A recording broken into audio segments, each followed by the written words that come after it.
In this video I'm going to show you that the Ford F150 Raptor loses on average $4,822 per year and how you can avoid a large part of that depreciation.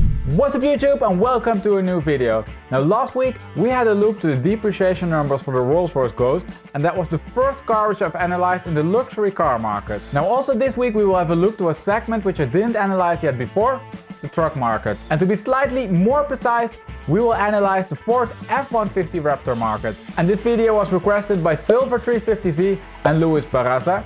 And that of course also means that you can request a video simply by commenting the name of the car for which you would like to see the analysis down below in the comment section. Also remember then to smash the subscribe button and to hit the notification bell so you get notified when the next video goes live. Now then, the F150 market. I already told you that the average depreciation rate for F150 Raptor is $4,822 per year. There are, however, large differences between the different cars and the different segments in the market. Now, to figure out exactly what these differences are and what the best price points are to buy at, we are going to take a few steps. We will start off by getting a feeling for the market, and that we will do by having a look to the average price points. We will continue then by having a look to the depreciation numbers, such as the depreciation per year and the depreciation per 1,000 miles driven. And those two numbers we will use then to make the forecasted prices. And once we have all of those numbers, we will compare them to the other cars which I've analyzed on the market, so we know whether the depreciation rate is high or low.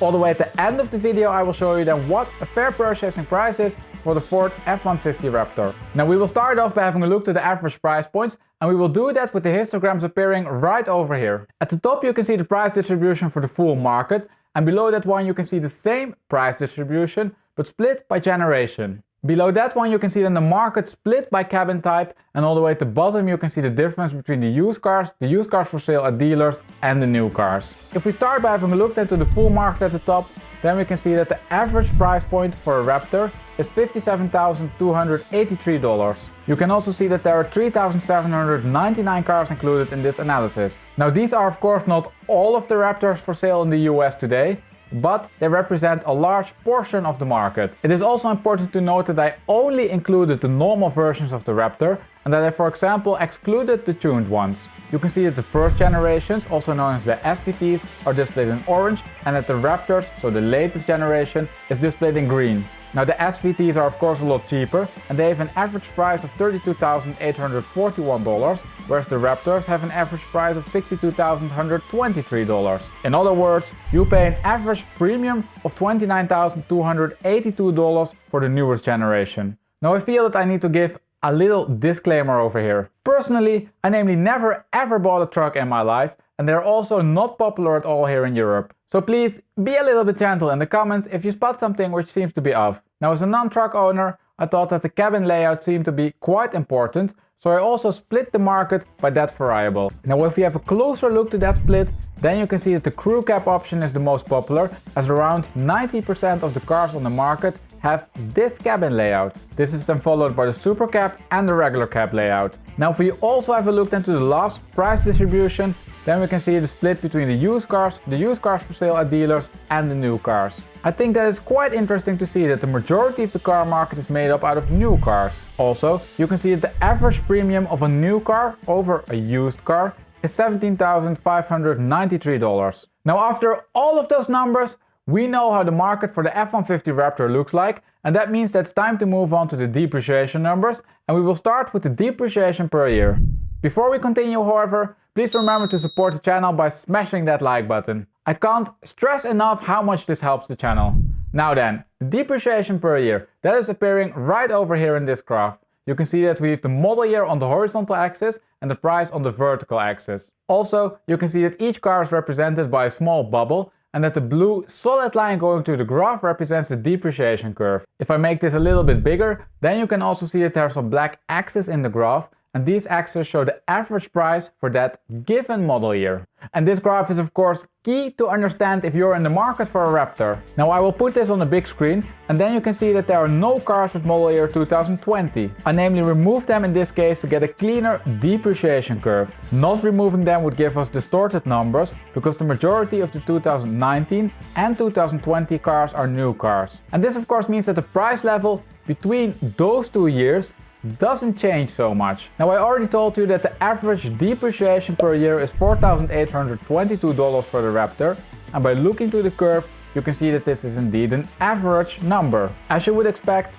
the depreciation is the highest for the newer cars and the lowest for the older cars. Now just to give you an example, a brand new Ford F150 Raptor is losing $8,162 in its first year, and this equals 12.4% of the average price of a new car, while an older model only loses on average $2,815. And that of course means that there's a large difference in terms of depreciation between the two Raptor generations. So let's split the depreciation curve. Now you can namely see that the average depreciation rate for an SVT is about half of the one for a Raptor. The SVT namely loses on average $3,628 per year and the Raptor $7,150. Now for you as a potential buyer, this of course means that you need to ask yourself if you're willing to suffer more depreciation for a newer car. Now this higher depreciation number will of course be partially offsetted against the higher maintenance costs you have for an older car. Now especially for the older SVTs, this offsetting effect is not high enough to cover for the higher depreciation. And that brings us to another important consideration you need to take into account when you're buying a Raptor. And that is of course how much you're actually going to use the car. Next to the depreciation per year is also key and important to understand the depreciation per 1,000 miles driven. Besides the model year, the mileage is namely the second most important factor to take into account when it comes to the depreciation. So let's have a look to the depreciation per 1,000 miles, and we're going to do that with the graph popping up over here. You can see it instead of model year, we have now the mileage on the horizontal axis, while price is still displayed on the vertical axis. Now let me put this on the big screen, because then you can see that the depreciation per 1,000 miles is on average $320. You can also see that the depreciation pattern is actually quite similar to the one of the depreciation per year. The number namely decreases the more we move on the horizontal axis. However, also here of course, the number of $320 is an average number. And that again becomes very clear when we split the depreciation curve between the two Raptor generations. Just as with the depreciation per year, we can see that the depreciation per 1,000 miles for the SVT is about half of the Raptor's one. The SVT namely depreciates at an average rate of $274 per 1,000 miles and the SVT at $155. Now if you combine that observation then with the observations from the depreciation per year, then that means of course that if you buy a new Raptor and you will put a lot of miles on it, you will face the maximum depreciation amount. That by itself, however, is not such a big surprise, I would say, because you see that behavior in every car market. But how much can you then exactly expect to lose for different kind of situations? Now if you're looking to buy a Raptor from between model year 2011 and 2020, then you can get a pretty good idea of the depreciation number simply by looking to the depreciation curve. Let's say for example that you're interested in a car from model year 2018. If you looked into the average price drop for the cars with that model year, then you can see that this is $5,617. However, as we saw from the depreciation per 1,000 miles graph, this number is adjusted either upwards or downwards. And the logic behind this adjustment is of course quite simple. If you add more mileage than the average mileage increase between those two model years, then you will lose more on the car. And if you add less mileage than the average mileage increase between those two model years, then you will lose less on the car in that year. But what if you're on a smaller budget and you're looking to the cars from model year 2010? Well, for those I modeled the forecasted values and those are popping up right now on your screen. You can see that we have still the normal depreciation curve in blue, but that the forecasted price points are now displayed in orange. You can also see that we have multiple points because each of them represents a car from model year 2010, 1 year from now with a different mileage. The lowest mileage cars have around 26,000 miles and the highest ones have around 176,000 miles. And of course, the ones with the lowest mileage have the highest price and the ones with the highest mileage have the lowest price. Now if we take them all together, then we end up with an average forecasted price point of $23,153. And this represents a drop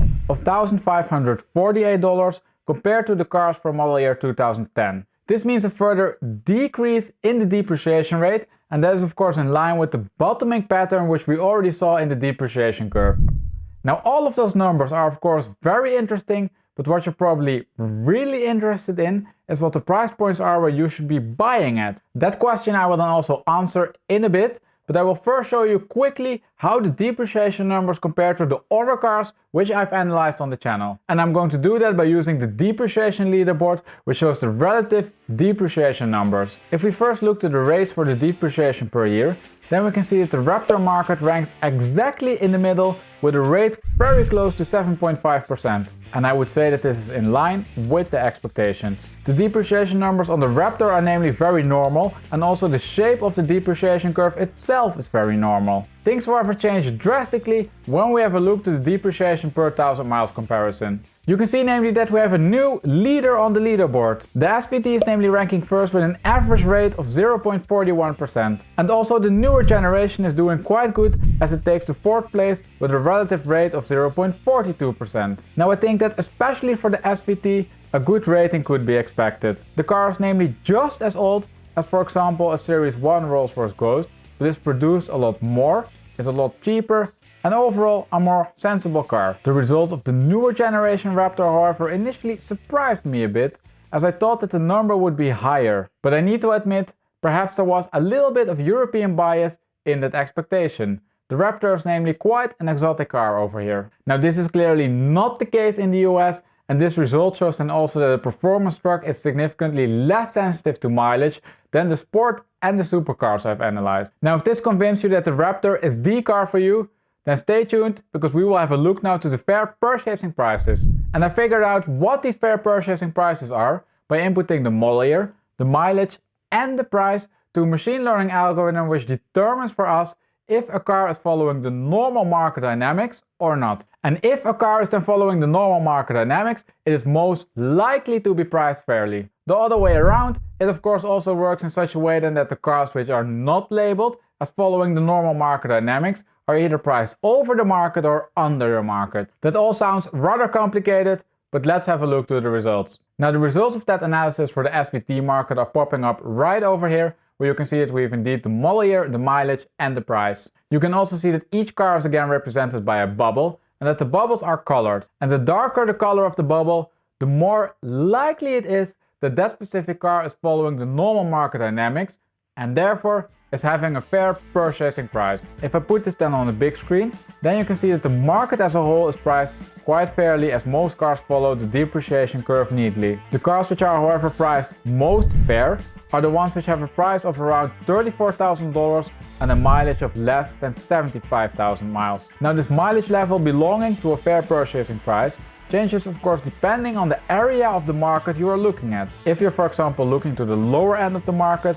then you can see that cars which have a price of $25,000 need to have a mileage of 100,000 miles or less. Now the essence of a fair purchasing price is that you buy a car at a normal market price. So you're not getting the best deal, but also not the worst deal. It is then also so that if you have a look to the graph, you can find some cars which offer better value for money in the market. If you look for example to the cars over here at the bottom, then you can see that for 2011 and 2012, there are cars which are priced relatively cheap given the mileage. Now, there might of course be a very good reason as to why they are priced so cheap. And something which I see very often is that those cars have been involved in an accident or something like that. So if you're looking to purchase at those price levels with those mileages, please be aware that you need to do your research very well. If you have a look then to the same plot but for the Raptor, then we can see that the fair purchasing price lies between $50,000 and $57,000, that the cars need to have a mileage of 20,000 miles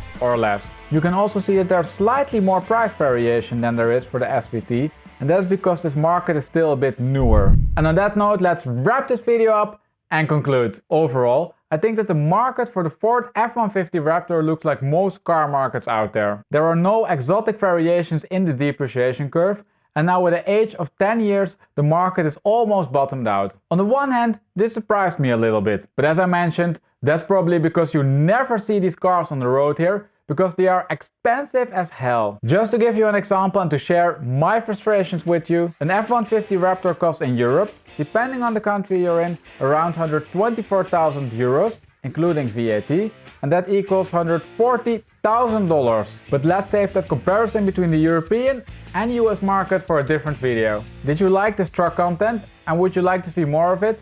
please let me know down in the comment section. As always, a huge thank you for watching, and I see you next week for a new depreciation analysis.